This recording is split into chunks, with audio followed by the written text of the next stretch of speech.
அந்த குறைபாடு இருக்கவங்களுக்கு தான் அதோட வலி தெரியும். கரெக்டாக? நம்ம நல்லா இருக்கிறோம், நமக்கு தெரியல. ஸோ நம்ம என்ன பண்ணணும்னா, அவங்களுக்கு ஏதோ முடிஞ்ச உதவியை செய்யணும். நம்ம அவங்களுக்கு கை காலெல்லாம் கொடுத்து உதவ முடியாது இல்லையா?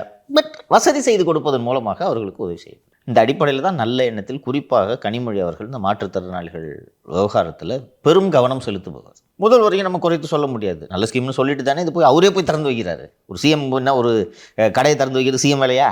அவரே போய் இதை திறந்து வைக்கிறாருன்னா இட்ஸ் அ குட் இனிஷியேட்டிவ் அப்படின்னு திறந்து வைக்கிறார். இதை ஒரு அதிகாரி க்ளோஸ் பண்ணுறாங்கன்னா எவ்வளோ திமிர் இருக்கும். சிஎம் மேலே துளியூண்டு பயம் இருந்துச்சுன்னா இதை செய்வாங்களா? காலி பண்ணுங்கன்னு சொல்லி நோட்டீஸ்லாம் கொடுத்து இன்றைக்கி இதாகிடுச்சு. அந்த கஃபே இருக்கும்போதே தொல்லை கொடுத்துட்ருப்பாங்களாம்.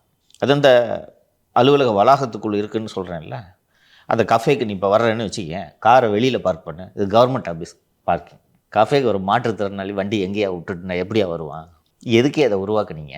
இது அதற்கு ஏற்றாற் போல் இந்த 1 கோடி ரூபான்னு சொன்னல, அதற்கு ஏற்றாற் போல் வடிவமைக்கப்பட்டிருக்கிறது. இந்த ரேம்பு கிம்பெல்லாம் போட்டு மாற்றுத்திறனாளிகள் சிரமம் இல்லாமல் வந்து போக வேண்டும் என்பதற்காக உருவாக்கப்பட்டிருக்கு.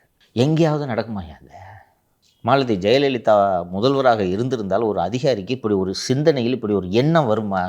இவர் ஏன் பொம்மை முதல்வர்னு சொல்கிறேன்னு தெரியுதா?